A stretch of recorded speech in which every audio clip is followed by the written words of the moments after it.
ما كان محمد أبا أحد من رجالكم ولكن رسول الله وخاتم النبيين وكان الله بكل شيء عليما إن الله وملائكته يصلون على النبي يا أيها الذين آمنوا صلوا عليه وسلموا تسليما اللهم صل على سيدنا محمد وعلى آل سيدنا مولانا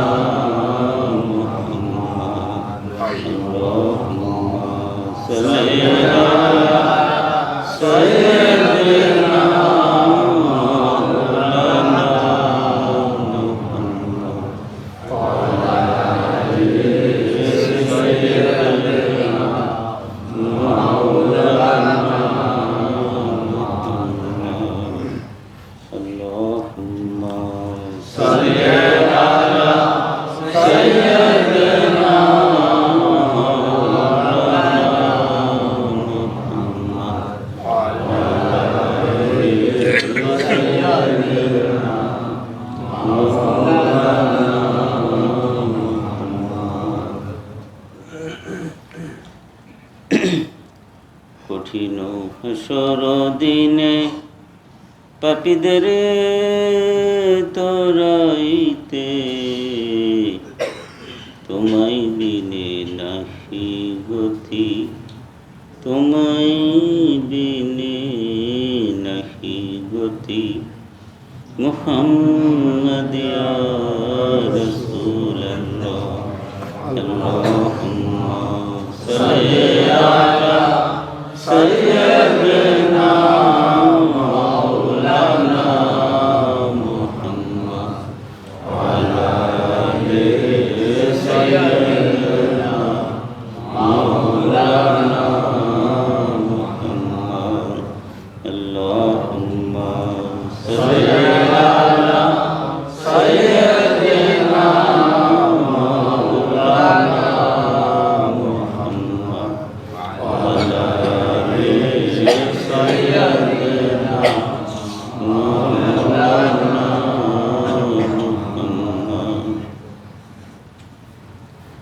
इसके महबूबे खुदा जिस दिल में हासिल नहीं, लाखों मोमिन हो मगर ईमान में कामिल नहीं। अल्लाहुम्मा सल्ली अला सय्यिदिना मौलाना मुहम्मद व अला आलि सय्यिदिना मौलाना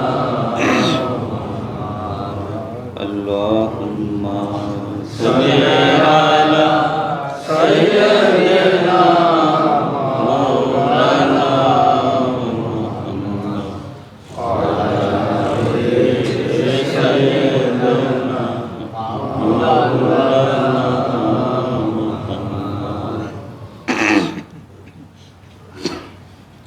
सलातुन या रसूलल्लाह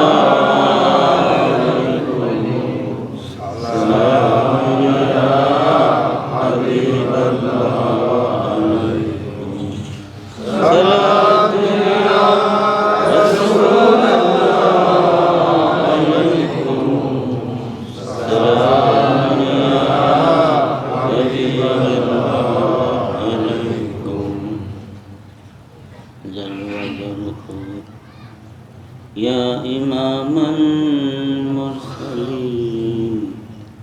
जल रहमतल लिलआलमीन सलात या रसूलल्लाह अलैकुम सलाम या हबीबल्लाह अलैकुम सलात या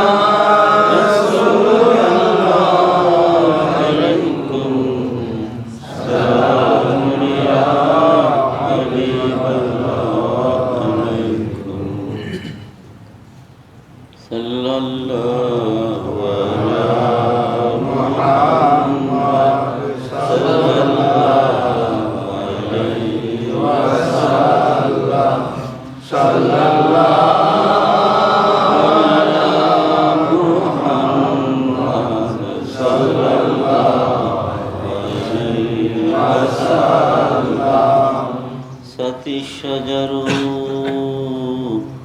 نطق الحجر شق القمر بإشارته صلى الله على محمد صلى الله عليه وسلم صلى الله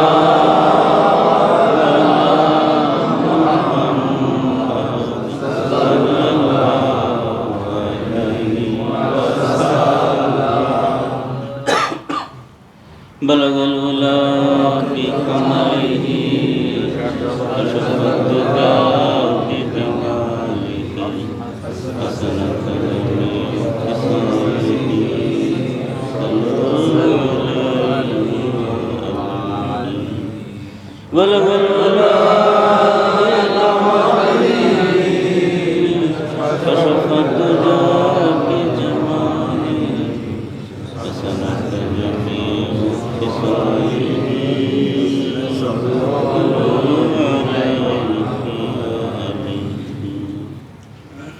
هو محمدنا هو سيدنا هو محمدنا هو سيدنا فنزلنا بجبته بلغ العلا بكماله كشف الدجى بجماله حسنت جميع خصاله صلى الله عليه بلغ العلا كشف الدجى بجماله حسنت جميع خصاله صلى الله عليه. আলহামদুলিল্লাহ সুবহানাল্লাহি বিহামদিহি সুবহানাল্লাহিল আযীম আল্লাহুম্মা সাল্লি আলা মুহাম্মাদিন ওয়া আলা আলি মুহাম্মাদ বারিক ওয়া সাল্লিম। সমস্ত প্রশংসা, প্রশস্তি, গৌরব, সর্বময় ক্ষমতা আমাদের প্রভু প্রতিপালক আল্লাহ পাকের জন্য, যিনি আমাদেরকে সহ সকল কিছু সৃষ্টি করেছেন, যিনি অতি অনুগ্রহ ভরে, করুণা ভরে, দয়া ভরে আমাদেরকে প্রতিপালন করছেন প্রতিনিয়ত সর্বোত্তমভাবে। সেই মহান প্রভু প্রতিপালকের জন্য কৃতজ্ঞতা। আলহামদুলিল্লাহ। যাবতীয় প্রকারের উৎকৃষ্ট দরুদ, সালাম, শান্তি বর্ষিত হোক তারই পিয়ারে হাবিব আমাদের নবীজি হযরত মুহাম্মদ মুস্তাফা আহমদ মুস্তফা সাল্লাল্লাহু আলাইহি ওয়াসাল্লামের প্রতি, সেই সঙ্গে ওনার পূর্ববর্তীতে যত নবী রসুল আলাইহিমুসসালামগণ এসেছিলেন তাদের সকলের প্রতি, সকল নবী রসুলগণের সাহাবাবিনদের প্রতি, তাদের পরিবার পরিজনদের প্রতি এবং তাদের অনুকরণ করে তাদেরকে মহব্বত করে ভালোবেসে আল্লাহ পাকের সন্তুষ্টি অর্জন করে যারা দুনিয়া থেকে চলে গিয়েছেন সেই সকল মহাজনদের প্রতিও এই যাবতীয় প্রকারের শ্রেষ্ঠ দরুদ, সালাম, শান্তি বর্ষিত হতে থাক অনন্তকাল ধরে অজস্র ধারা। বলুন আল্লাহুম্মা আমিন। আজকের হাকিমাবাদ খানকা শরীফের মক্তবা শরীফ মাহফিল, আজকের যে মক্তব থেকে পড়ার ইরাদা করেছি সেটি হচ্ছে প্রথম খণ্ডের 70 নম্বর মক্তব। এই মক্তবটি মুজাদ্দিদ আল ফিসানি শাইখ আহমেদ ফারুকি সেরিন্দি রহমতুল্লাহ লিখছেন, খানখানানের নিকট লিখিতেছেন। ইয়াতে বর্ণনা হইবে যে মানব সকল পদার্থের সমষ্টি বলিয়া আল্লাহ হইতে দূরবর্তী, আবার এই সমষ্টিভূত হওয়াই তাহার নৈকট্যের কারণ। সুবহানাল্লাহি বিহামদিহি, আল্লাহ পাকের প্রশংসা যে এই মকতুবাত শরীফের মতো একটি অত্যন্ত গুরুত্বপূর্ণ কিতাব, যেটার কথা হয়তো আমরা জানতামই না।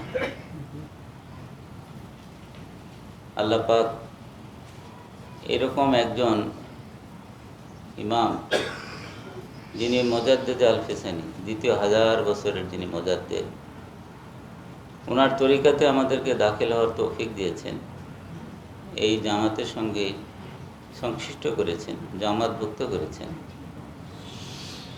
এবং এমনই একজন পীর মুর্শেদ, এমনই একজন শিক্ষক, যার মাধ্যমে এই তরিকার সঙ্গে যুক্ত হওয়ার তৌফিক দিয়েছেন। আর মুজাদ্দিদ আল ফিসানি শায়েখ আহমেদ ফারুকি সেরিন্দি রহমতুল্লাহ আলাইহির যে এই কিতাব মকতুবাত শরীফ, এই কিতাব অধ্যয়ন করার যে তৌফিক দিয়েছেন আমাদের পীর মুর্শিদের ওসিলা, আমরা তো এটার খবরও জানতাম না, কিন্তু এই কিতাবের কথা কার মাধ্যমে জানলাম? আমাদের পীর মুর্শিদের মাধ্যমে জানলাম। যদিও এই কিতাবটা লিখেছেন হযরত মতি আফতাবী সাহেব, উনিও একজন নকশবন্দি তরিকার একজন খাদেম। কিন্তু এই যে মকতুবাত শরীফটা যে এত গুরুত্বপূর্ণ, এটা যে পড়তে হবে দিন ধর্ম সম্পর্কে ধারণা পরিষ্কার করার জন্য, এই সম্পর্কে যে আমাদেরকে উৎসাহ দিয়েছেন, নির্দেশ দিয়েছেন আমাদের প্রিয় মুর্শিদ কেবলা হযরত মোহাম্মদ মামুনুর রশিদ রহমতুল্লাহ আলাইহি। আল্লাহ পাক ওনার এই খেদমতকে কবুল করুন, এবং আমরা এই মাহফিলের এখান থেকেই আমরা দোয়া করি যে আল্লাহ পাক এই জন্য ওনাকে অতি উত্তম বিনিময় দান করুন, অতি উত্তম পারিতোষিক দান করুন।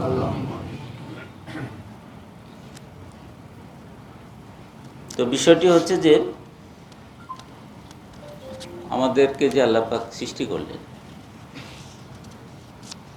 এখন এই সৃষ্টির এই যে রহস্যের বিষয়গুলি, কিন্তু এগুলো কিন্তু আসলে আমরা কিন্তু, আমি তো কখনোই আগে এরকম আলোচনা শুনিনি। এই মকতুবাত শরীফে যে সমস্ত আলোচনা এসেছে,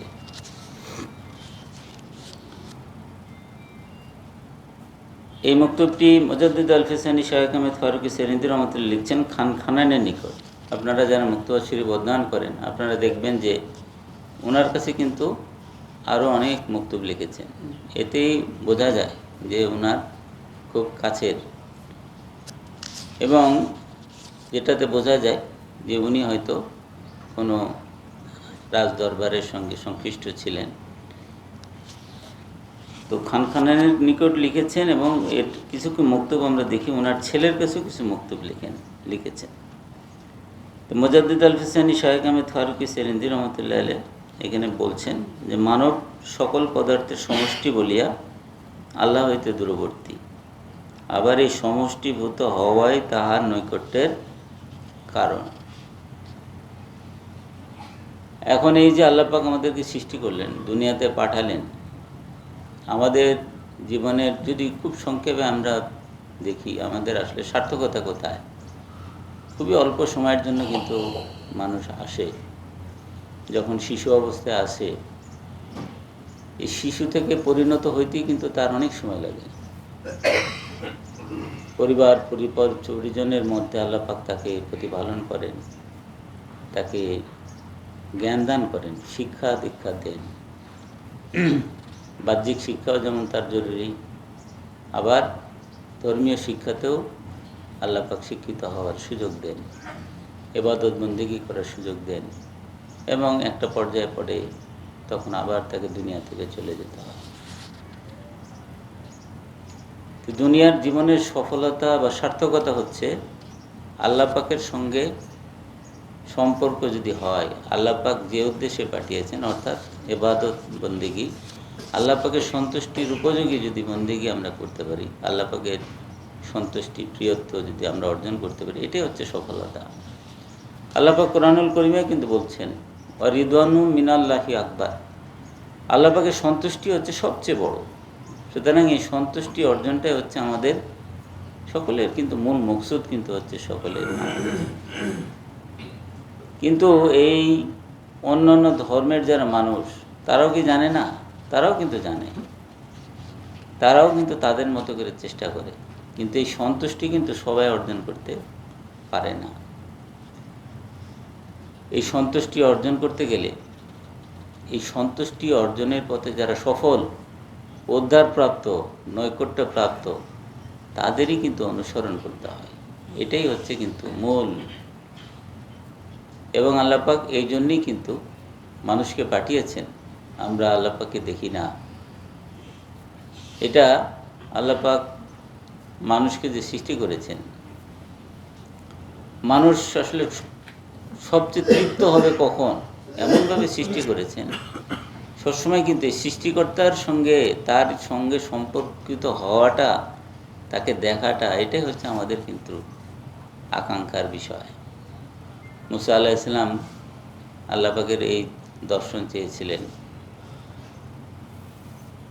যে হে প্রভু দেখা দাও, দেখা দাও, কিন্তু উনার এই কিন্তু দর্শন কিন্তু হয়নি। মুসা আলাইহিস সালাম ছিলেন আল্লাহ পাকের অত্যন্ত প্রিয়ভাজন নবীদের একজন, উলুল আজম পয়গম্বর।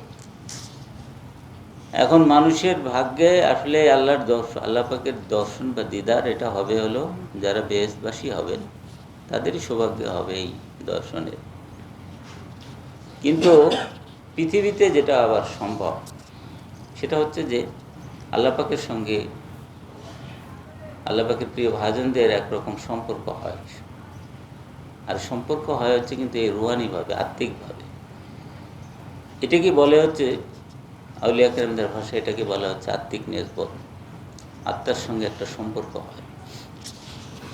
কারণ আল্লাহ পাক কেমন, আল্লাহ পাকের সঙ্গে বাহ্যিকভাবে এই সম্পর্ক হওয়ার কিন্তু কোনো সুযোগ নেই। রুহানিভাবে এটাভাবে সম্ভব। আল্লাহ পাক নিজে হচ্ছেন বেমেসা, আল্লাহ পাকের কোনো উদাহরণ নাই। আর মানুষের সঙ্গে এই সম্পর্ক হওয়ার যেটা সম্ভব, সেটা হচ্ছে এই রুহানিভাবে, আত্মিকভাবে, যেটাও কিন্তু আসলে এটার সঙ্গেই কিন্তু এই সম্পর্কযুক্ত হওয়া সম্ভব।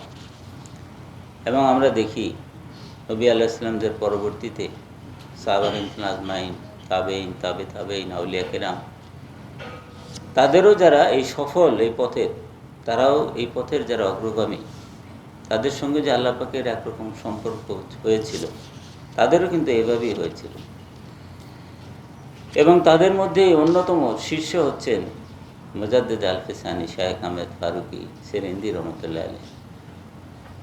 এই মুজাদ্দিদ আল-ফিসানি শায়েখ আহমেদ ফারুকি সেরিন্দি রহমতুল্লাহ আলাইহ দ্বিতীয় 1000 বছরের মুজাদ্দিদ। উনি মুক্তবাদ শরীফে যে লিখছেন যে এই 1000 বছর পরে পরে উলুল আজম পয়গম্বরগণ আসতেন। তো পয়গম্বরগণ আল্লাহ পাকের বিশাল রহমত নিয়ামত, তাদের ওসিলা আল্লাহ পাক তার প্রেম, ভালোবাসা, তার সন্তুষ্টি, নৈকট্য, এই সমস্ত বড় বড় বিষয় তাদের দান করেন।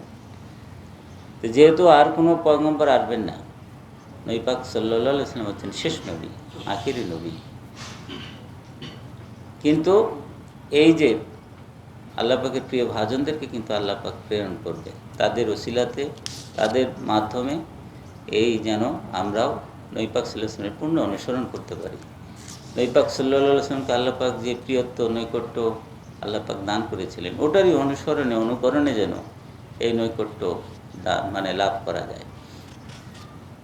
তো এই জন্যই যেটা দরকার সেটা হচ্ছে যে এই বিষয়গুলি যদি আমরা, এর মৌলিক বিষয়গুলো যদি আমরা জ্ঞান অর্জন করতে পারি, তাহলে কিন্তু পরবর্তীতে যে আমাদের যে কার্যক্রম, সেগুলোও কিন্তু তখন সহজ হয়। ওই আঙ্গিকই তখন আমরা নিজেদেরকে আমরা পরিচালিত করতে পারি। যেমন অঙ্ক, ম্যাথমেটিক্সের যে বিষয়, সাবজেক্ট, ম্যাথমেটিক্স সাবজেক্টটা হচ্ছে কি, ম্যাথমেটিক্সে ভালো করতে গেলে আগে কনসেপশনটাকে ঠিক করতে হয়, এর ভিতরের বিষয়টাকে। এমনি এমনি কিন্তু অঙ্ক করলে, অঙ্কের ভিতরের কনসেপশন যদি ঠিক না থাকে, পরবর্তীতে অঙ্ক করতে যায় কিন্তু ভুল হয়। তো এই জন্য কনসেপশনটা ঠিক করতে গেলে আমাদেরকে এই বিষয়গুলো কিন্তু জানতে হয়। এবং মুক্তিপথ শরীফের মাধ্যমে আমরা কিন্তু অনেক বিষয় জানছি। যেমন আমরা জানি যে আসলে প্রত্যেক মুসলমানের জন্য সর্বপ্রথম ফরজ হচ্ছে তার বিশ্বাসটাকে বিশুদ্ধ করে নেওয়া। কারণ মানুষ যে পথভ্রষ্ট হয় বিশ্বাসের কারণে পথভ্রষ্ট হয়। এটা যেমন শিয়ারা পথভ্রষ্ট হয়ে গিয়েছে, তারপরে খারিজিরা পথভ্রষ্ট হয়ে গিয়েছে, পরবর্তীতে আমাদের এখানেও কিন্তু পথভ্রষ্ট জামাত কিন্তু আমরা দেখি। আবার শুধু যে ওদের মধ্যেই হয়েছে তা কিন্তু না, আউলিয়া কিরামদের মধ্যেও কিন্তু অনেকে পথভ্রষ্ট হয়েছে। তারা তাদের যে সময় অনেক সময় তাদের যে হাল হয়েছে আত্মিকভাবে তারা দেখছে, কিন্তু যেটা তাদের এই দর্শন যেটা আহলে সুন্নাত ওয়াল জামাতের আকায়েদের খেলাফ হচ্ছে। তো সুতরাং এটা যে খালি ওদের পক্ষে তা না, কিন্তু এটা আমাদেরকেও সতর্ক হওয়ার বিষয়। যে কারণে মুজাদ্দিদ আল ফিসানি শাইখ আহমেদ ফারুকী সেরিন্দি রহমাতুল্লাহ বলছেন যে প্রত্যেকের জন্য যেটা জরুরি নিজের ইমান আকিদা বিশ্বাসকে আহলে সুন্নাত ওয়াল জামাতের আকায়েদ বিশ্বাস অনুযায়ী বিশুদ্ধ করেন। এটা হলো প্রথম ফরজ। এরপরে হচ্ছে হালাল হারাম এই সম্পর্কে জিনিসগুলো তাকে জানতে হবে। যেগুলো আল্লাহ পাক হালাল করেছেন সেই হালাল জীবনযাপন করতে হবে, যেগুলো আল্লাহ পাক হারাম করেছেন নিষেধ করেছেন এ থেকে নিজেকে পরেজ করতে হবে। এই পরেজের উপরেই কিন্তু আল্লাহ পাকের প্রিয়ত্ব নৈকট্যের কিন্তু এই চাবিকাঠি কিন্তু এই নিজেকে হেফাজত করার বিষয়। কারণটা কি? যেমন আল্লাহ পাকের সঙ্গে আমরা একটু আগে আলোচনা করলাম, আল্লাহ পাকের সঙ্গে আমাদের সম্পর্ক হওয়া সম্ভব আমাদের রুহানিভাবে আত্মিকভাবে কলবের মাধ্যমে। তো যখন একটা মানুষ কোনো অন্যায় অসুন্দর কাজ করে, আল্লাহ পাক যে জিনিস আমাদের জন্য হারাম করেছেন সেই কাজ করে, তখন এই অন্যায় অসুন্দর পাপ কাজের বা অশ্লীল কাজের একটা ময়লা আছে। এই ময়লাটা কোথায় পড়ে? কেউ হাত দিয়ে আরেকজনকে অন্যায়ভাবে থাপ্পড় মারলো হাত দিয়ে, কিন্তু এই পাপের ময়লাটা কিন্তু লাগবে হচ্ছে কলবের মধ্যে। সে একজন অন্যায়ভাবে ঘুষটা নিল হাতে, কিন্তু এর ময়লাটা পাপটা লাগবে হচ্ছে কলবের মধ্যে। তো সুতরাং এই যে কলব যদি এটা হচ্ছে একটা দর্পণ তুল্য, এই দর্পণের মাধ্যমে আল্লাহ পাকের সঙ্গে তার যোগাযোগ হওয়া সম্ভব। এখন এই যখনই এখানে কেউ অন্যায় কাজ করবে হারাম কোনো কিছু করবে তখনই কিন্তু এই কলবের মধ্যে কি হবে? দাগ পড়ে যাবে, কালো অন্ধকারাচ্ছন্ন হতে থাকবে। এই কলব দিয়ে তখন সে আর যোগাযোগ করতে পারবে না। এই কলব দিয়ে সে যখন নামাজ পড়বে এই নামাজে সে কিন্তু একাগ্র চিত্তে নামাজ পড়তে পারবে না। যে ইবাদত বন্দেগী করবে আল্লাহ পাকের সন্তুষ্টির উপযোগী ইবাদত করতে গেলে এই কলব দিয়ে কিন্তু তার সমস্যা হবে। আর কলব যখন অপরিষ্কার থাকবে এটা হবে তখন শয়তানের ঘাঁটি। নবী পাক সাল্লাল্লাহু আলাইহি ওয়াসাল্লাম বলছেন, আর শয়তানু জাসিমুন আলা কলবি ইবনে আদামা ফাইজা জাকারাল্লাহ খানাসা ওয়াইজা গাফালা ওয়াসওয়াসা। শয়তান বনি আদমের কলবের মধ্যে হাঁটু গেড়ে বসে থাকে। যে কলবে আল্লাহ পাকের জিকির থাকে, স্মরণ থাকে, জিকিরের নূর থাকে, সেখানে বসে থাকতে পারে না। আবার যখন জিকির থেকে গাফিল হয় তখন আবার বসে। সুতরাং এই জন্যই এই বিষয়গুলি সম্পর্কেই একটু জানা। এটা আমরা একটু মুক্তবাদ শরীফকে আমরা পড়া শুরু করি। আল্লাহ তাআলা হযরত নবী করিম সাল্লাল্লাহু আলাইহি ওয়াসাল্লামের শরীয়তের প্রতি আপনা দিগকে কায়েম রাখুন। আমার এই দোয়ার প্রতি যে আমিন বলবে আল্লাহ তাআলা তাকে রহম করুন, আমিন। মানবের মধ্যে সর্বপ্রকার বস্তুর সমষ্টিভূতি যেরূপ তাহার নৈকট্য এবং সম্মান ও শ্রেষ্ঠত্বের কারণ, তদ্রূপ উক্ত সমষ্টিভূতি তাহার দূরত্ব, ভ্রষ্টতা এবং অজ্ঞতারও কারণ। নৈকট্যের কারণ এই হেতু যে সর্বপ্রকার বস্তু হইতে তাহার দর্পণই পূর্ণতর। এই যে হেকমত কিন্তু অমূল্য মারেফাত কিন্তু এখানে যে বর্ণনা হলো কিসের জন্য?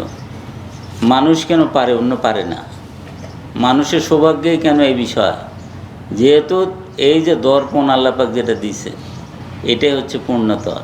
এই দর্পণই হচ্ছে আল্লাহ পাকের সাথে এই সম্পর্কটা করার জন্য আল্লাহ পাকের অনুগ্রহ মানুষের প্রতি। যে এই জন্যই বলছেন যে আবার আমি একটু পড়ি,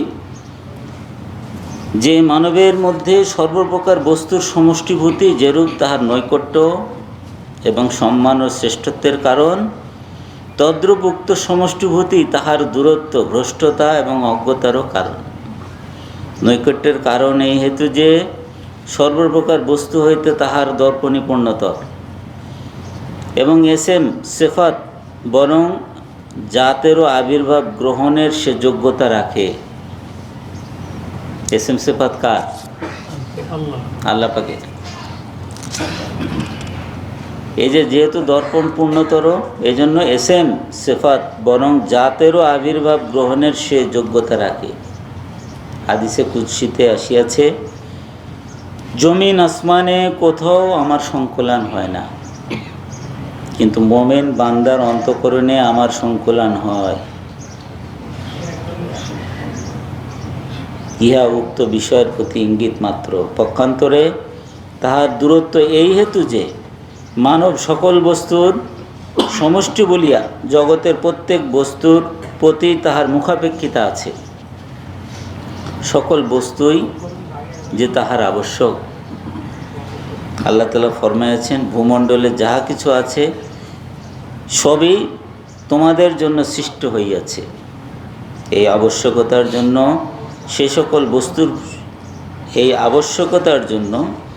সে সকল বস্তুর সহিত আকৃষ্ট। অতএব সে আল্লাহ তাআলা হইতে দূরে পতিত ও পথভ্রষ্ট হইয়া থাকে। যেমন বিশাল অপরচুনিটি, কারণ আল্লাহ পাকের সন্তুষ্টি বিশাল ব্যাপার। রিদওয়ানু মিনাল্লাহি আকবার। আল্লাহ পাকের সন্তুষ্টি হচ্ছে সবচেয়ে বড়। আর এই যে পরীক্ষার যে বিষয়, সেটা হচ্ছে পক্ষান্তরে তাহার দূরত্ব এই হেতু যে মানব সকল বস্তুর সমষ্টি বলিয়া জগতের প্রত্যেক বস্তুর প্রতি তাহার মুখাপেক্ষিতা আছে। সকল বস্তুই সে যে তাহার আবশ্যক। আল্লাহ তাআলা ফরমাইয়াছেন, ভূমণ্ডলে যাহা কিছু আছে সবই তোমাদের জন্য সৃষ্ট হইয়াছে। এই আবশ্যকতার জন্য সে সকল বস্তুর সহিত আকৃষ্ট। অতএব সে আল্লাহ হইতে দূরে পতিত ও পথভ্রষ্ট হইয়া থাকে। এরপরই একটি কবিতা বলছেন, সকলের শেষে হলো মানব সৃজন, তাই সে বেগানা হয়ে রইল অনুক্ষণ। স্বদেশে যাইতে যদি না করে যতন, কি আছে বঞ্চিত আর তাহার মতন।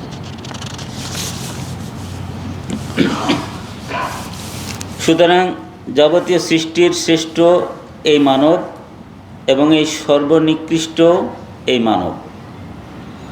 আল্লাহ তাআলার অতীব প্রিয় হযরত মুহাম্মদ সাল্লাল্লাহু আলাইহি ওয়াসাল্লাম ও এই মানব জাতির অন্তর্ভুক্ত, এবং আল্লাহ তাআলার শ্রেষ্ঠ দুশমন আবু জেহেল ইহাদের মধ্য হইতে উৎপন্ন।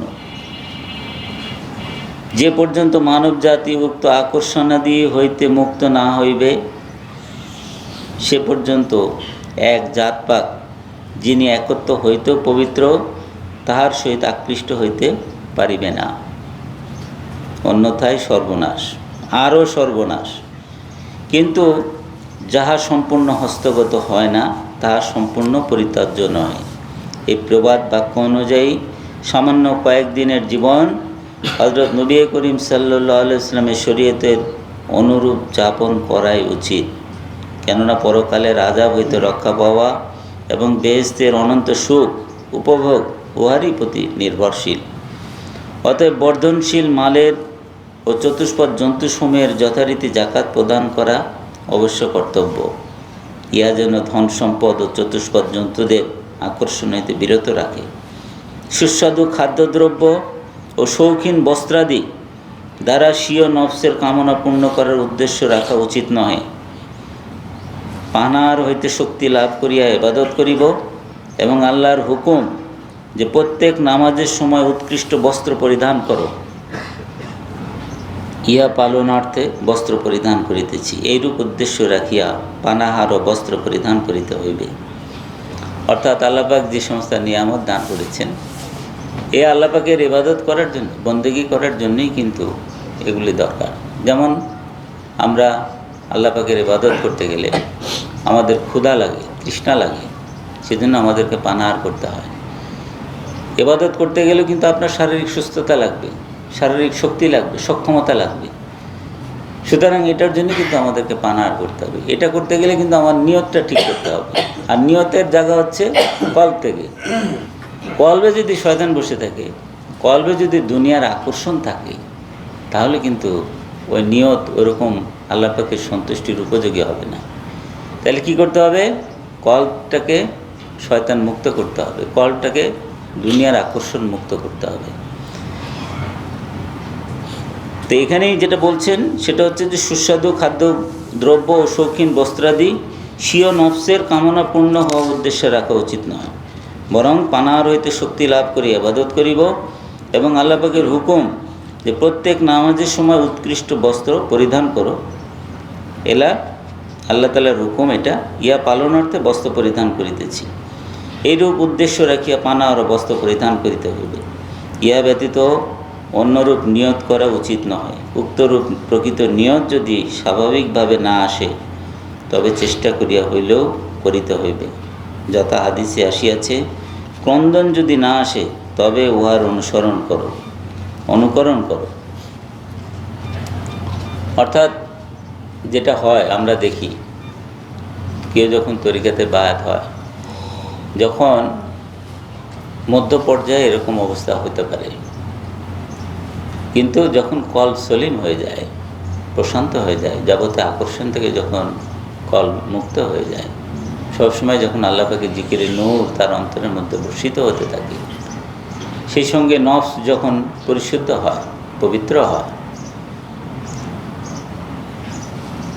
তখন কিন্তু এই বিষয়গুলি কিন্তু তার অটোমেটিক হতে থাকে।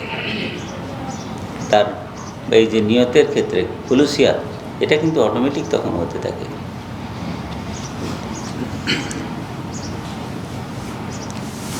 এরপরে বলছেন যে হাদিসে আসিয়াছে, ক্রন্দন যদি না আসে তবে উহার অনুকরণ করো। তদুপরি সর্বদা আল্লাহ পাকের নিকট প্রকৃত নিয়ত লাভের জন্য বিনীতভাবে কাটাকাটি ও অনুযোগ করিতে থাকা উচিত। এই বিষয়টি কিন্তু খুবই জরুরি। এই যে বললেন, তদুপরি সর্বদা আল্লাহ পাকের নিকট প্রকৃত নিয়ত লাভের জন্য বিনীতভাবে কাদাকাটি ও অনুযোগ করিতে থাকা উচিত। এটিকে অভ্যাস করে নিতে হবে। মুজাদ্দিদ আল ফিসানি শায়েখ আহমেদ ফারুকি সেরিন্দি রহমতুল্লাহ, ওনার যিনি বড় সাহেবজাদা সাদেক রহমতুল্লাহ আলাইহ, ওনাকে বলা হয় আকাবারে আউলিয়া।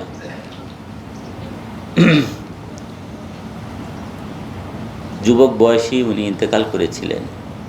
তো উনি এত বুজুর্গ ছিলেন যে বাকিবিল্লাহ নকশবন্দি রহমতুল্লাহ আলাইহির কাছে যখন মুজাদ্দিদ আল ফিসানি রহমতুল্লাহ আলাইহ গিয়েছিলেন, তখন ওনার এই যে ছেলেও কিন্তু ওনার ছিল, ওনার সঙ্গী ছিল, এবং ওনার সম্পর্কে কিন্তু বাকিবিল্লাহ নকশবন্দি রহমতুল্লাহ আলাইহ ওনার খুবই চমৎকার মূল্যায়ন ছিল। উনিও ছিলেন কিন্তু আউলিয়া কিরামদের মধ্যে অনেক শীর্ষস্থানীয় একজন আউলিয়া ছিলেন। তো উনি আল্লাহ পাকের কাছে দোয়া করতেন যে, হে আল্লাহ, তুমি তো অনেককে অনেক কিছু দান করো, আমাকে তোমার কাছে কেন আমি সবসময় যেন কান্নাকাটি করতে পারি, সেই তৌফিক তুমি আমাকে দান করো, সেই গুণাবলীটা যেন তুমি আমাকে দান করো, যেন আমি সবসময় তোমার কাছে ক্রন্দন করতে পারি। এটা হচ্ছে অতি উত্তম একটি স্বভাব। এই জিনিসটা আমাদের কিন্তু আজীবন আমাদেরকে কিন্তু আমরা তরিকাতে যে পর্যায়ে থাকি না কেন, যে অবস্থাতেই থাকি না কেন, যাদেরকে এজাজত দেওয়া হয়েছে, খেলাফত লাভ করেছেন, তাদেরও কিন্তু এই অভ্যাসটা কিন্তু থাকতে হবে। আল্লাহ পাকের কাছে সবসময় কান্নাকাটি করা, বিনীতভাবে নিজের দোষ ত্রুটির দিকে নজর দিয়ে এ থেকে হেফাজতের জন্য। আর সেই সঙ্গে আমাদের সংশ্লিষ্ট যারা আছে, আমাদের পরিচিতজন যারা আছে, আত্মীয় স্বজন যারা আছে, আমাদের পীর ভাই যারা আছে, তাদের জন্য দোয়া করা, দেশবাসীর জন্য দোয়া করা, অমুসলমানদের জন্য বিশেষ করে দোয়া করা, যেটা আমাদের আব্বা হুজুর কেবলা রহমতুল্লাহ আলাইহ করতেন, খুবই বেশি বেশি করে করতেন। এই অমুসলমানদের জন্যই দোয়া করতেন, ওনারা যেন ইমান হেদায়েত লাভ করে, পায়, তাদেরকে যেন আল্লাহ খাঁটি তওবা দান করেন, ইমাম হেদায়েতের নূর যেন দান করেন। এটার জন্যই কিন্তু ওনার এই যে প্রচেষ্টা, যে কারণে কিন্তু উনি তরিকা প্রচারের জন্য এত বেশি মনোযোগী ছিলেন। কিন্তু ইসলাম ধর্ম প্রচারের জন্য উনি যে হিজরত করলেন, বিভিন্ন দেশে দেশে যাইতেন এদের জন্য দোয়া করার জন্য, এদের যেন খাঁটি তওবা নসিব হয়। এই চেষ্টাটাই কিন্তু ছিল অন্যতম ওনার সবসময়। এই জিনিসটা কিন্তু আমাদেরকে জারি রাখতে হবে। অমুসলমানদের কথা, অমুসলমানদের হেদায়েতের জন্য আমাদের প্রচেষ্টা থাকতে হবে। এরপরে একটি কবিতার কথা বলছেন, গ্রহণ করিতে পারে মম অশ্রু বাড়ি, মুকুতা করেন যিনি জলধীর বাড়ি। এইরূপ সমস্ত বিষয় দিনদার আলেম যারা কৃচ্ছসাধ্য আমল অবলম্বন করত, সহজসাধ্য কার্য পরিত্যাগ করিয়া থাকেন, তাদের ফতোয়া অনুযায়ী জীবনযাপন করা এবং ইহাকে অনন্তকালের উদ্ধারের পথ জানা উচিত। আল্লাহ তাআলা ফরমায়াছেন, আল্লাহ তাআলা তোমাদিওকে শাস্তি দিয়া কি করিবেন যদি তোমরা কৃতজ্ঞতা পালন করো এবং ঈমান আনো। এর পরের একটি মক্তুবে কিন্তু এই বিষয়ের কথাই কিন্তু এরই কন্টিনিউশন হিসেবে উনি বলছেন যে আল্লাহ তাআলার শুকরগুজারির পদ্ধতি এই যে, প্রথমত আহলে সুন্নাতুল জামাতের মতানুযায়ী স্বীয় আকীদা বিশ্বাস সংশোধন করিয়া লইতে হইবে, তৎপর উক্ত আলেমগণের নির্দেশ অনুযায়ী শরীয়তের যাবতীয় আমল প্রতিপালন করিতে হইবে। তৃতীয়ত নকশবন্দিয়া সুফিগণের তরিকা অনুযায়ী সুলুক করত স্বীয় নফসকে পরিষ্কার ও পবিত্র করিতে হইবে। পূর্বোল্লিখিত বিষয়, প্রথম বিষয় দুইটি আল্লাহ তাআলার প্রকাশ্য হুকুম দ্বারা ওয়াজিব এবং শেষটি অর্থাৎ নফস পরিষ্কারকরণ আনুষঙ্গিকভাবে ওয়াজিব। যেহেতু প্রথম দুই রকম বা স্তম্ভ দ্বারা শরীয়ত কায়েম হয় এবং তৃতীয়টির দ্বারা শরীয়ত ও ইসলামের পূর্ণতা সাধিত হয়। শরীয়তের এই তিন রকমের বিপরীত যে কোনো আমলই হোক না কেন, উহা যত বড় কঠোর সাধনাই হোক না কেন, তাহা গুনাহের অন্তর্ভুক্ত ও অকৃতজ্ঞতা হইবে। এখন এই যে বিষয়ের যে আলোচনা আমরা যেটা শুনলাম, সেটা হচ্ছে যে এই যে মানুষের বিশাল যে অপরচুনিটি, সুযোগ, সম্ভাবনা, যেহেতু তার দর্পণই হচ্ছে পূর্ণতা, আল্লাহ পাকের সন্তুষ্টি, প্রিয়ত্ব, নৈকট্য কেন লাভ করে মানুষ? যেহেতু তাকে সেই যোগ্যতা দেওয়া হয়েছে। আবার এই যোগ্যতার যদি যথাযথ ব্যবহার সে না করে, সে যদি শয়তানের প্ররোচনার মধ্যে পড়ে, সে যদি নফসের অনুসরণে, নফসে আম্মারার অনুসরণে সে যদি নিজেকে ধ্বংসের পথে পরিচালিত করে, তাহলে সেও কিন্তু আবু জেহেলের মতো, কিন্তু সেও নিকৃষ্ট মানবের দিকে সে ধাবিত হওয়ার সম্ভাবনা। একটা হচ্ছে বিশাল সুযোগ সম্ভাবনা, আর একটা হচ্ছে বিশাল বিপদেরও বিষয়। তার অন্তরে যদি দুনিয়ার মহব্বত থাকে, তাহলে কিন্তু এই বিপদ। সূরা আদিয়াতের থেকে পড়া হয়েছে প্রথমে। এই আয়াতের যে অর্থ, যে শপথ ঊর্ধ্বশ্বাসে ধাবমান অশ্বরাজির, যাহার খোরাঘাতে অগ্নি স্ফুলিঙ্গ বিচ্ছুরিত করে, যাহার অভিযান করে প্রভাতকালে এবং সেই সময় ধূলি উৎক্ষিপ্ত করে, অতঃপর শত্রু দলের অভ্যন্তরীণে ঢুকিয়া পড়ে। এরপরে আল্লাহ পাক বলছেন যে মানুষ অবশ্যই তার প্রতিপালকের প্রতি অকৃতজ্ঞ এবং সে অবশ্যই এই বিষয়ে অবহিত, এবং অবশ্যই সে ধন সম্পদের আসক্তিতে প্রবল। আল্লাহ পাক কুরআন কারীমে যে বলছেন, এই আয়াতটা করিমাতে যদি আমরা আবার একটু পড়ি, আউযু বিল্লাহি মিনাশ শাইতানির রাজিম, বিসমিল্লাহির রহমানির রহিম।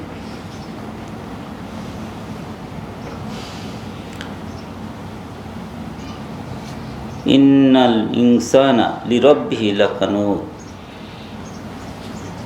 ওয়া ইন্নাহু আলা যালিকা লাশাহীদ ওয়া ইন্নাহু লিহুব্বিল খায়রি লাশাদীদ। এই তিনটা আয়াতের যেটা অর্থ, সেটা হচ্ছে যে যে মানুষ অবশ্যই তার প্রতিপালকের প্রতি অকৃতজ্ঞ এবং সে অবশ্যই এই বিষয়ে অবহিত এবং অবশ্যই সে ধন সম্পদের আসক্তিতে প্রবল। তাহলে এখন এই ধন সম্পত্তির আসক্তি কোথায় থাকে? অন্তরে। এই যে কথা যে আলোচনা হলো, কিসের জন্য? আল্লাহ পাক সৃষ্টি করে দিয়েছেন, তার এই মুখাপেক্ষিতা থাকবে, প্রয়োজন। আমার জীবনযাপনের জন্য ধন সম্পদ লাগে, লাগে না? আমাদের খাওয়া দাওয়া করতে গেলে ধন সম্পদ লাগে, পরিবার পরিচালনা, পরিবার পরিজন পরিচালনার জন্য ধন সম্পদ লাগে, আবাসনের জন্য ধন সম্পদ লাগে, বাসার মেনটেন্যান্সের জন্য ধন সম্পদ লাগে। যে কোনো জায়গায় যদি আমরা যেতে চাই, আমার ট্রান্সপোর্টেশনের জন্য কিন্তু আমাদের ধন সম্পদ লাগে, লাগে না? কিন্তু এই ধন সম্পদের মোহ যদি আমাদের থাকে, তাহলে এটাই কিন্তু আবার এই বিপদ। সর্বনিকৃষ্ট যারা, তাদের কি? তাদের কিন্তু এই ধন সম্পদের মোহ ছিল না? এখন আমাদের ধন সম্পদ আমাদের প্রয়োজন, এটা উপার্জন করতেও কিন্তু আমাদের যেটা প্রয়োজন সেটাতেও কিন্তু কোনো সমস্যা নেই। কিন্তু এর আসক্তি যদি আমাদের থাকে, এটাই হচ্ছে কিন্তু আমাদের বিপদের বিষয়। তো এখন এই আসক্তি যাতে না থাকে, খারাপ যে জিনিস যেটা আল্লাহ পাক অপছন্দ করেন, সেটার মধ্যে সেটা কেউ চায় যে সেটা থাকুক তার ভিতরে? কিন্তু আমরা চাইলে কি এই আসক্তি থেকে আমরা বের হয়ে আসতে পারি? আমরা যদি বলি এই ধন সম্পদের আসক্তি, তুমি আমার ভিতর থেকে চলে যাও, এটা হবে? কিন্তু এটার তরিকা আছে না? এটা কিভাবে হবে? এটার তো পদ্ধতি আছে নিশ্চয়ই। যদি না থাকতো তাহলে আল্লাহ পাকের প্রিয় ভাজন যারা, নবী আলাইহিসসালামরা, নবী আলাইহিসসালামদের যারা অনুসরণ করে আল্লাহ পাকের প্রিয়ত্ব অর্জন করেছেন, সাহাবা রাজনীত আজমাইন, পরবর্তীতে মোস্তাহিদ ইমাম, হাক্কানি ওলামায়ে কেরাম, আউলিয়া কেরাম, তারা তো সফল হয়েছে, হয়নি? তারা সফল হয়েছেন বলেই তো আল্লাহ পাকের সন্তুষ্টি প্রিয়ত্ব ওনারা অর্জন করছেন। এখন তারা কিভাবে করেছেন? নিশ্চয়ই পদ্ধতি আছে। এই পদ্ধতিটা কিন্তু বাহ্যিক মাদ্রাসায় কিন্তু এই শিক্ষাটা দেওয়া না হয়। কোনো মাদ্রাসাতে বলে যে এই ধন সম্পদের আসক্তি তোমার দূর হয়ে যাবে, এই মাদ্রাসার এটার কোনো ডিগ্রি এরকম আছে? কিন্তু কোরআনুল কারীমে কিন্তু এ সম্পর্কে নির্দেশনা আছে।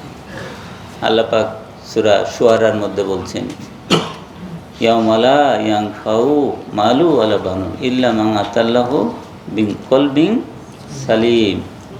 সে কিয়ামতের দিন তোমাদের ধন সম্পদ সন্তান সন্ততি কোনো কাজে আসবে না সলিম কল্ব ছাড়া। অর্থাৎ কল্ব সলিম হতে হবে। সলিম কল্ব কোনটা? শান্ত, প্রশান্ত, যাবতীয় আকর্ষণ থেকে মুক্ত। আল্লাহ পাকের আকর্ষণ ছাড়া, ভালোবাসা ছাড়া, মহব্বত ছাড়া আর কোনো তার আকর্ষণ থাকবে না। এই রকম অন্তরের অধিকারী যারা, তাদেরই হচ্ছে কল্ব হচ্ছে সলিম। এই কল্ব সলিম হলে কি হবে? কিয়ামতের দিন যখন তার হিসাবটা হবে হলো সহজ হিসাব। আর কল্ব যদি সলিম না হয়, আল্লাহ পাক কি বলছেন? এই কল্ব সলিম না হলে অন্য কিছু কাজে লাগবে না, ধন সম্পদ সন্তান সন্ততি কোনো কাজে আসবে না, আল্লাহ পাক বলতেছেন। এখন কল্ব তাহলে সলিম করতে হবে, এইটা একটা বিষয়। আরেকটা বিষয়, যেমন এর পরবর্তীতে সূরা তাকাসুরের মধ্যেও কিন্তু আল্লাহ পাক বলছেন,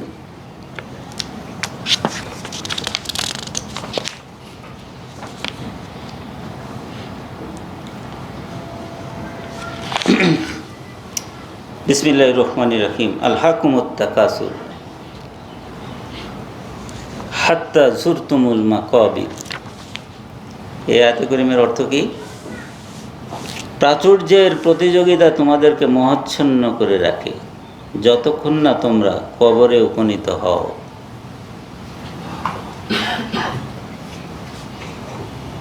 প্রাচুর্যের প্রতিযোগিতা তোমাদেরকে মোহাচ্ছন্ন করে রাখে যতক্ষণ না তোমরা কবরে উপনীত হও। মানে কবর পর্যন্ত আমাদের এই জিনিস কিন্তু হতে থাকে। বিপদের বিষয় না? আল্লাহ পাক কি আমাদেরকে সতর্ক করছেন না? তাহলে প্রাচুর্যের প্রতিযোগিতা মোহচ্ছন্ন কোথায় করে রাখে? অন্তরে আকর্ষণ থাকলে না মোহ কোথায় থাকে? অন্তরে থাকে না? তাহলে সেটা পরিশুদ্ধ হতে হবে না? নফস প্রবৃত্তি, সেটার পরিশুদ্ধি পবিত্রতা লাগবে না? লাগবে। এটা ছাড়া আমাদের দিন ধর্ম সম্পূর্ণ হবে না, অসম্পূর্ণ থাকবে। আল্লাহ পাক কোরআনুল কারীমে বলতেছেন, আলা লিল্লাহি দীনুল খালিস, সাবধান হও, আমার জন্য বিশুদ্ধ দিন প্রয়োজন। আল্লাহ পাক কি আমাদের ইবাদত বন্দেগীর মুখাপেক্ষী? এই যে ইবাদত আমরা করি, আল্লাহ পাকের অনুগ্রহের কারণেই তো আমরা করতে পারি। আল্লাহ পাকের অনুগ্রহ ছাড়া কি ইবাদত করা সম্ভব?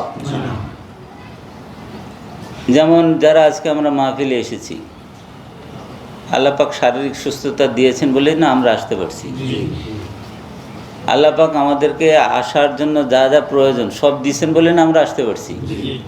যা যা প্রয়োজন এগুলি কি আমার আওতায় নাকি আল্লাহ পাকের ক্ষমতা? লা হাওলা ওয়ালা কুওয়াতা ইল্লা বিল্লাহ, আল্লাহ পাক ছাড়া কারো কোনো ক্ষমতাই নেই।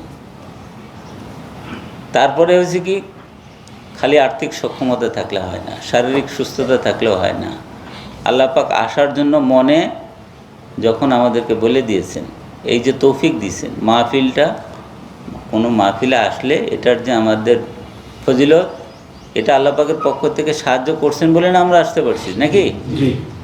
সুতরাং কোনো আমলেরই আসলে আমাদের নিজস্বতা কিন্তু কোনো ক্রেডিট নাই, সমস্ত প্রশংসা কিন্তু আল্লাহ পাকেরই। আল্লাহ পাকেরই অনুগ্রহের প্রেক্ষিতে কিন্তু আমরা যাবতীয় যত নেক কাজ আমরা করি, আল্লাহ পাক তৌফিক দেন বলে না আমরা করতে পারি, তাছাড়া কিন্তু আমরা করতে পারতাম না। তো সুতরাং এই আল্লাহ পাকের তৌফিকটা যেন আমরা পাই, আমরা যাতে আল্লাহ পাকের প্রিয় ভাজনদের অনুসরণের উপরে থাকি, সেটারই চেষ্টা করতে হবে না? মুজাদ্দিদ আল ফিসানি শাইখ আহমেদ ফারুকি সেরিন্দি রহমতুল্লাহ এই যে এই বিষয়ে কলবের সুস্থতা নিয়ে একটা ছোট্ট বক্তব্যে লিখছেন, হযরত নবী করিম সাল্লাল্লাহু আলাইহি ওয়াসাল্লাম যিনি দৃষ্টি কৌটিল্য হইতে পবিত্র, তাহার ওসিলায় আল্লাহ পাক আমাদিগকে সকল সময় যেন নিজের সহিত রাখেন এবং অন্যের সহিত যাইতে না দেন, তাহার ও তাহার আওলাদগণের প্রতি দরুদ সালাম বর্ষিত হোক। এরপরে বলছেন, অন্যের আকর্ষণ হইতে কল্ব অন্তঃকরণকে সুরক্ষিত করা আমাদের আপনাদের প্রতি অবশ্য কর্তব্য।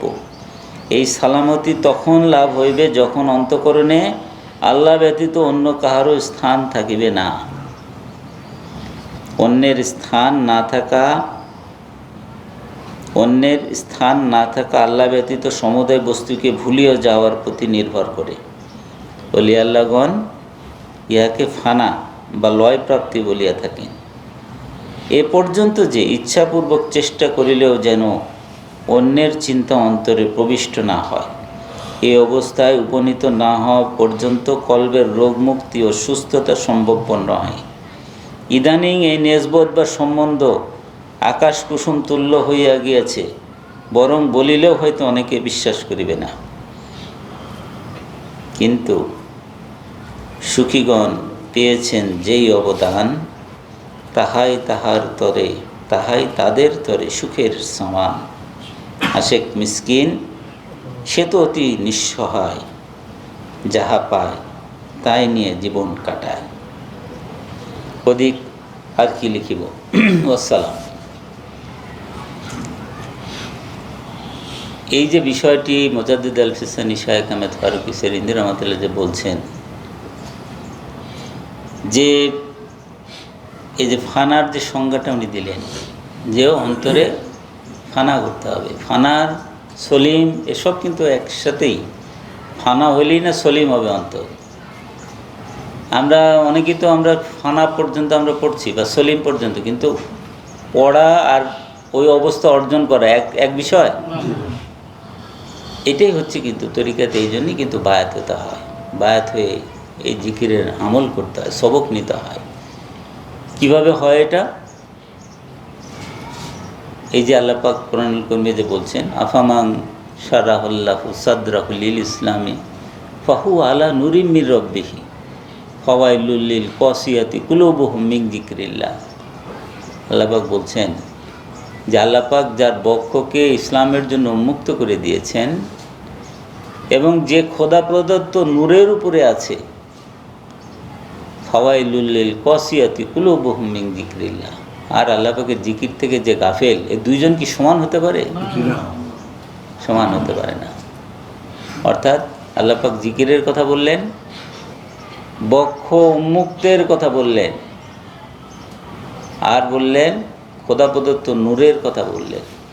সব কিন্তু একটার সাথে আরেকটা সামঞ্জস্যপূর্ণ। অর্থাৎ বক্ষ উন্মুক্ত করতে গেলে আল্লাহ পাকের পক্ষ থেকে জিকিরের নূরের উপরে প্রতিষ্ঠিত হতে হবে। এমন জিকির, যে জিকিরের মাধ্যমে জিকিরের ফয়েজ বর্ষিত হতে হবে। এই জিকিরের ফয়েজের মাধ্যমেই কিন্তু অন্তর পরিশুদ্ধ হবে। এই দর্পণটা পরিষ্কার হতে হবে। যে দর্পণ পরিষ্কার পরিচ্ছন্ন উজ্জ্বল আলোকিত, তার সঙ্গে কিন্তু আল্লাহ পাকের এই সে সম্পর্ক, এসএম সেফাত জাত পাকের যে কথা আলোচনা হলো, এটা হবে। সুতরাং জিকির হতে হবে কিন্তু ওই রকম, যে জিকিরের মাধ্যমে এই আত্মিক পরিশুদ্ধি পবিত্রতা হবে, যে জিকিরের মাধ্যমে কলবের ফানা হবে। কীরকম হবে তার চিহ্ন? যে সে সব জিনিস সে ভুলে যাবে। আল্লাহ পাক ছাড়া অলি আল্লাহগণ ইহাকে ফানা বা লয় প্রাপ্তি বলিয়া থাকেন। এ পর্যন্ত যে ইচ্ছাপূর্বক চেষ্টা করিলেও যেন অন্যের চিন্তা অন্তরে প্রবিষ্ট না হয়। এই অবস্থায় উপনীত না হওয়া পর্যন্ত কলবের রোগমুক্তি বা সুস্থতা সম্ভবপর নহে। ইদানিং এই নেসবত সম্বন্ধ আকাশ কুসুম তুল্য হইয়া গিয়েছে, বরং বলিলেও হয়তো অনেকে বিশ্বাস করিবে না। আসলে কিন্তু এটা যে সম্ভব, এটা কিন্তু অনেকে বিশ্বাসই করবে না। অথচ এই অবস্থা কিন্তু হতে হবে, কলবের ফানা অর্জন করতে হবে এবং সেই সঙ্গে নফসের পরিশুদ্ধি পবিত্রতা অর্জন করতে হবে। আল্লাহ পাকের প্রেম ভালোবাসার রঙে রঞ্জিত হতে হবে। তবেই আমরা দুনিয়া থেকে যখন আমরা যাব, যারা যাবে তাদের জীবনই হবে তখন সার্থক, সফল। যে উদ্দেশ্যে দুনিয়াতে আসা, সেটা হবে তখন সফল, সার্থক। আল্লাহ পাক আমাদের সকলকে তার প্রিয় ভাজন বান্দাবান্দীদের মধ্যে কবুল করুন এবং এইরকম কলবের অধিকারী হওয়ার তৌফিক দান করুন।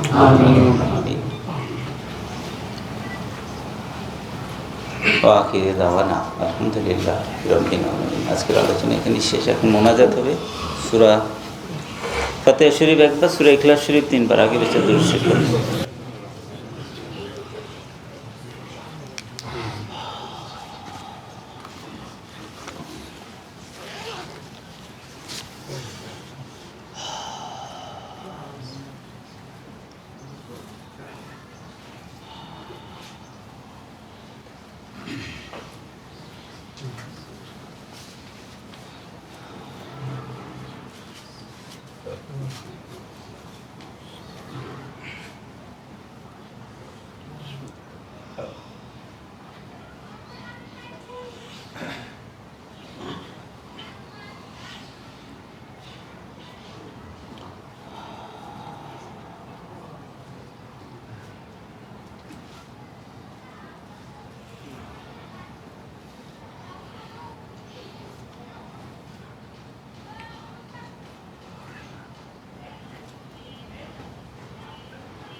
الفاتحة. اللهم آمين.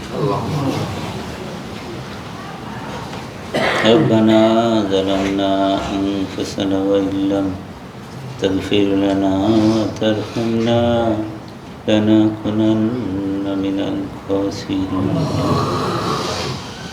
ربنا ظلمنا أنفسنا وإن لم تغفر لنا وترحمنا لنكونن من الخاسرين. ربنا آتنا في الدنيا حسنة وفي الآخرة وفي الآخرة حسنة وقنا عذاب النار.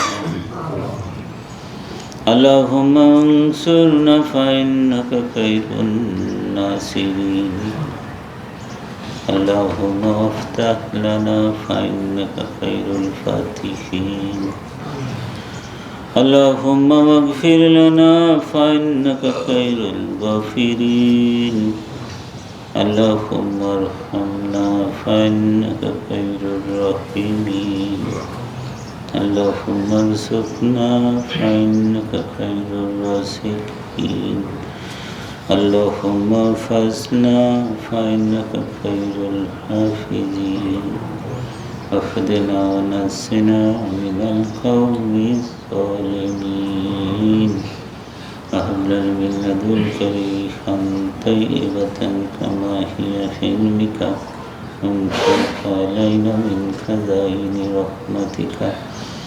واحملنا بها أمل الكرامات مع السلامات والعافيات في ديننا والدنيا وآخرتنا إنك على كل شيء قدير. يا الله غفور رحيم رحمن رحيم. হে আল্লাহ, হে আমাদের প্রভু প্রতিপালক, হে আমাদের মহান রব, আমরা তোমার প্রতিবার গুনাহগার বান্দা বান্দি তোমার মহান দরবারে হাত উঠেছি মাবুদ। তুমি আমাদেরকে ক্ষমা করে দাও মাবুদ, ক্ষমা করে দাও, ক্ষমা করে দাও মাবুদ। তুমি তো অত্যন্ত ক্ষমাশীল, দয়াময়। তোমার বান্দাদের প্রতি তোমার অফুরন্ত অনুগ্রহ, করুণা, তুমি আমাদেরকে পুরোপুরিভাবে ক্ষমা করে দাও। হে আল্লাহ গফুর রহিম রহমান রহিম, আমাদের আজকের এই মাহফিলকে তুমি কবুল করে নাও। যা কিছু দরুদ শরীফ, খতম শরীফ পাঠ করা হয়েছে, যা কিছু আলোচনা করা হয়েছে, কোরআনুল কারীম থেকে তেলাওয়াত করা হয়েছে, যা কিছু তোবারকের আয়োজন করা হয়েছে, সমস্ত আয়োজন উদ্যোগকে তুমি কবুল করে নাও।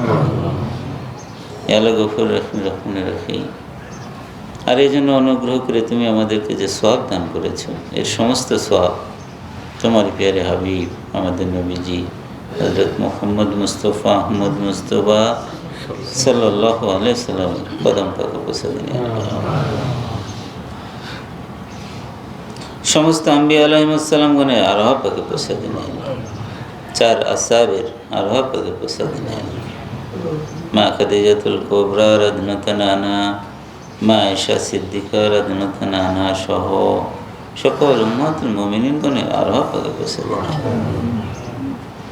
খাতুনে জান্নাত হযরত ফাতেমা তো জোহরা রাদিয়াল্লাহু আনহা, হযরত হাসান ও হুসেন রাদিয়াল্লাহু আনহুমা সহ সকল বনি ফাতেমার আরোহ পাকে পৌঁছে দিন। কারবালার প্রান্তরে শহীদ শহীদানগণের আরোহ পাকে পৌঁছে দিন। আশারে মুবাশশিরা তামাম সাহাবা রাদিয়াল্লাহু আজমাইন, শহীদ শহীদান 12 ইমাম হযরত খাজা খাজাগান সকল আরোহ পাকে পৌঁছে দিন। ইমাম আবু হানিফা রহমতুল্লাহ আলাইহি সহ অন্যান্য ইমামগণের আরোহ পাকে পৌঁছে দিন। পীরে দস্তগীর হযরত আব্দুল কাদের জিলানী রহমতুল্লাহ আলাইহি, খাজা গরিবে নওয়াজ খাজা মাইনুদ্দিন চিশতি আজমেরি রহমতুল্লাহ আলাইহি, সাবের কালিয়ারি রহমতুল্লাহ আলাইহি, হযরত খাজা বাহাউদ্দিন নকশবন্দ বুখারী রহমতুল্লাহ আলাইহি, হযরত খাজা বাকি বিল্লাহ নকশবন্দি রহমতুল্লাহ আলাইহি, হযরত খাজা কায়েম জামান ইমাম রাব্বানি মুজাদ্দিদ আল ফিসানি শাইখ আহমেদ ফারুকি সেরিন্দি রহমতুল্লাহ আলাইহি, হযরত খাজা মোহাম্মদ মাসুম বিল্লাহ রহমতুল্লাহ আলাইহি আরোহ পাকে পৌঁছে দিন। কাদেরিয়া, চিশতিয়া, নকশবন্দিয়া, মুজাদ্দিদিয়া সহ অন্যান্য তরিকাতে যত গাউস কুতুব পীর ওলিয়া আলে গুজরে গিয়েছেন সকলে আরোহ পাকে পৌঁছে দিন। হযরত রিয়াসত আলী খান শাহজাহানপুরি রহমতুল্লাহ আলাইহি, হযরত বারফকির আহমদ ইসরার আলী আমিনুদ্দিন সাহেব হানাফি রহমতুল্লাহ আলাইহি, দাদা বীর হযরত হাকিম আব্দুল হাকিম রহমতুল্লাহ আলাইহি, সৈয়দনা শেখনা মুর্শিদনা ওসিলাতনা মুজাদ্দিদ মিয়াদ মাজারুস সুন্নাহ হযরত মোহাম্মদ মামুনুর রশিদ আব্বা হুজুর কিবলা রহমতুল্লাহ আলাইহি আরোহ পাকে পৌঁছে দিন। আমাদের দাদিমণি, দাদু হুজুর, আম্মা হুজুর যারা দুনিয়া থেকে প্রয়াত হয়েছেন তাদেরও উপস্থিতি নেই আল্লাহ। হে আল্লাহ গফুর রহিম রহমান রহিম, সেই সঙ্গে হে আল্লাহ গফুর রহিম রহমান রহিম, সেই সঙ্গে আমাদের যত আত্মীয় স্বজন দুনিয়া থেকে চলে গিয়েছেন, যত মুসলমান নরনারী তোমার প্রতি ঈমান এনে তোমাকে ভালোবেসে কবরবাসিনী হয়েছেন, তাদের সকলে আরও পাকে পৌঁছাতে নিয়ে আল্লাহ। তাদের সকলের কবর সমূহকে তুমি শান্তিময় জান্নাতের বাগান করে দাও মাবুদ। তাদেরকে পূর্ণ মাগফিরাত দান করো মাবুদ, পূর্ণ মাগফিরাত দান করো। গাফিল লেখো না তোমার বন্দিগি থেকে মাবুদ, গাফিল লেখো না তোমার বন্দিগি থেকে। ইয়া মুকাল্লিবাল কুলুব কাল্লিব কুলুবানা আলা দীনিক, ইয়া মুসাররিফাল কুলুব সাররিফ কুলুবানা আলা দীনিক। রব্বি জিদনি ইলমা, রব্বি জিদনি ইলমা, রব্বি জিদনি ইলমা। হে আল্লাহ গফুর রহিম রহমান রহিম, তুমি তো জানো আমাদের কার কী হাজত, কী প্রয়োজন। সমস্ত হাজত প্রয়োজন সময় তুমি পুরো করে দাও মাবুদ। অসুবিধার সময় দূর করে দাও, অসুস্থতার সময়কে সুস্থ করে দাও মাবুদ, সুস্থ করে দাও। অনেকেই দোয়ার জন্য দরখাস্ত করেছে মাবুদ, তুমি তো জানো তাদের কার কী হাজত, কী প্রয়োজন। সমস্ত হাজত প্রয়োজন সময় তুমি পুরো করে দাও মাবুদ। অসুবিধার সময় দূর করে দাও, অসুস্থতার সময়কে সুস্থ করে দাও। আল্লাহ গফুর রহিম রহমান রহিম, তোমার পক্ষ থেকে খায়ের, বরকত, রহমত, নিয়ামত দ্বারা পূর্ণ করে দাও আল্লাহ গফুর রহিম রহমান রহিম। আমরা তোমাকেই চাই মাবুদ, তোমার সন্তুষ্টি চাই, অনুগ্রহ চাই, করুণা চাই, তোমার দয়া চাই মাবুদ। তোমার কাছ থেকে আমরা হেফাজত চাই মাবুদ। বিতাড়িত শয়তান থেকে তোমার কাছে হেফাজত চাই, নফসের অনিষ্টতা থেকে তোমার কাছে হেফাজত চাই মাবুদ। या इलाही मकसूद हम लोग तू ही रज़ा तेरी, हम लोग की रहमत मोहब्बत मारिफत नसीबात हो। আল্লাহ গফুর রহিম রহমান রহিম, আমাদের পীর মুর্শিদের ওসিলায় তারই অনুসরণে তুমি আমাদেরকে এই নেসবতে সিদ্দিকির পূর্ণ অংশ দান করো। খাস মুজাদ্দিদিয়া তরিকার পূর্ণ কামালিয়ত তুমি আমাদেরকে দান করো। তারই জ্ঞানের আলোকে আমাদেরকে জ্ঞানী করো মাবুদ। রব্বি জিদনি ইলমা, রব্বি জিদনি ইলমা, রব্বি জিদনি ইলমা। হে আল্লাহ গফুর রহিম রহমান রহিম, তুমি যা অপছন্দ করো তার থেকে আমাদেরকে হেফাজত করো মাবুদ, তার থেকে আমাদেরকে হেফাজত করো। দেশবাসীকে হেদায়েত দান করো মাবুদ। ইসলাহ হেদায়েতের ফয়েজ জারি করে দাও। খালেস বিশুদ্ধ পূর্ণ দিন কায়েম প্রতিষ্ঠিত করো। হক প্রতিষ্ঠিত করো, বাতিল ধ্বংস করে দাও। হক কায়েম করো, বাতিল তাবা করে দাও। হ্যালো গফুর রহিম রহমান রহিম, কাদিয়ানি ফেতনা, মওদুদি ফেতনা সহ অন্যান্য ফেতনা থেকে তোমার কাছে আমরা আশ্রয় চাই মাবুদ। সমস্ত ফেতনাগুলোকে তুমি তাবা ধ্বংস করে দাও মাবুদ। তুমি আমাদেরকে হেদায়েতের উপরে, হকের উপরে, ন্যায়ের উপরে, সত্যের উপরে, সুন্দরের উপরে প্রতিষ্ঠিত করে যাও। আল্লাহ গফুর রহিম রহমান রহিম, সারা পৃথিবী ব্যাপী তুমি অমুসলমানদেরকে তুমি হেদায়েত দান করো, তাদেরকে তুমি খাঁটি তওবা নসিব করো। বিশেষ করে তুমি চীনবাসীকে তুমি হেদায়েত দান করো, কম্বোডিয়াবাসীকে তুমি হেদায়েত দান করো। আমাদের প্রতিবেশী দেশসমূহের অমুসলমান অধিবাসীদেরকে তুমি হেদায়েত দান করো। रहबाक बनी फातिमा फिबर कौले इमाकुनी खातिमा। रहबाक बनी फातिमा फिबर कौले इमाकुनी खातिमा। आमीन आमीन अल्लाहुम्मा आमीन। सुब्हान रब्बिका रब्बिल इज्जति अम्मा यसिफून व सलामुन अलल मुरसलीन अल्हम्दुलिल्लाहि रब्बिल आलमीन।